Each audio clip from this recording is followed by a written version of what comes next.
Assalamualaikum warahmatullahi wabarakatuh. Perkenalkan, nama saya Fadila Sri Rizky dari kelas 11 IPS 1. Saya di sini akan menyampaikan materi tentang iman kepada kitab-kitab Allah. Pengertian iman kepada kitab-kitab Allah adalah mempercayai dan meyakini sepenuh hati bahwa Allah Subhanahu wa Ta'ala telah menurunkan kitab-kitabnya kepada para nabi atau rasul yang berisi wahyu Allah untuk disampaikan kepada seluruh umat manusia. Dalil Allah menyatakan bahwa orang mukmin harus meyakini adanya kitab-kitab suci yang turun sebelum Al-Quran, seperti yang disebut dalam firman Allah Subhanahu wa Ta'ala. A'udzubillahi minasyaitonirrajim. Bismillahirrahmanirrahim. Ya ayyuhallazina aminu billahi wa rasuli wa la kitabillazi nanzala ala rasuli wala kitabillazi anzala min qabli wa may yafur billahi wal malaikati wa kutubi wa rasuli wal yaumil akhir faqad dalalam baida. Sadaqallahul azim. Artinya, wahai orang-orang yang beriman, tetaplah beriman kepada Allah dan Rasul-Nya dan kepada kitab Allah turunkan kepada Rasul-Nya serta kitab yang Allah turunkan sebelum barang siapa yang kafir kepada Allah, malaikat-malaikatnya, kitab-kitabnya, Rasul-Rasulnya dan hari kemudian, maka sesungguhnya orang itu telah sesat sejauh. Al-Quran An-Nisa ayat 136.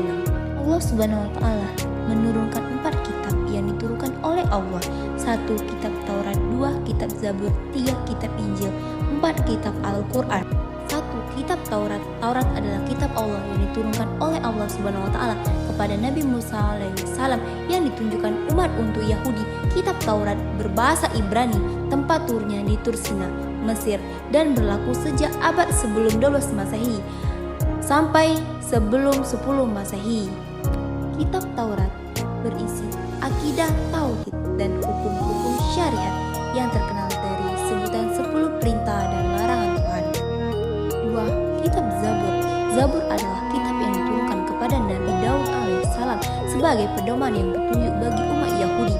Kitab Zabur berbahasa Kipti, tempatnya diturun di Yerusalem, Israel, dan berlaku sejak 10 sebelum Masehi sampai 1 sebelum Masehi. Isi kitab Zabur berisi kumpulan nyanyi dan pujian terhadap Allah SWT atas segala nikmat yang telah dikaruniakannya. Selain itu juga berisi zikir, doa, nasihat, dan kata-kata hikmah.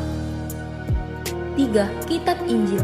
Injil adalah kitab Allah yang diturunkan oleh Allah Subhanahu wa Ta'ala kepada Nabi Isa alaihissalam yang ditunjukkan untuk umat Nasrani.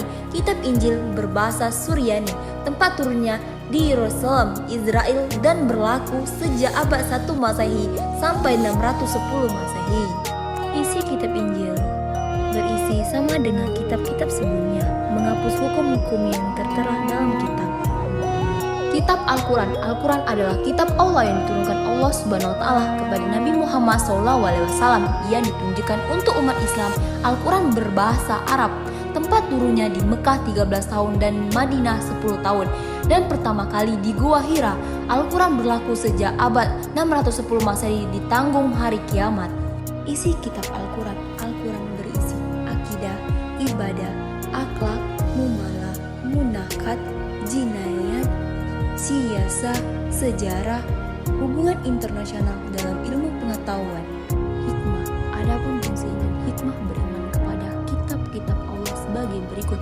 1. Memperkuat keimanan kepada Allah Subhanahu wa Ta'ala. 2. Al-Quran bisa menjawab hal yang tidak dapat dijawab oleh ilmu pengetahuan dan akal sehingga kehidupan tidak akan tersesat. 3. Menambah ilmu pengetahuan karena Al-Quran selain berisi perintah dan larangan juga berisi pokok-pokok seluruh ilmu pengetahuan.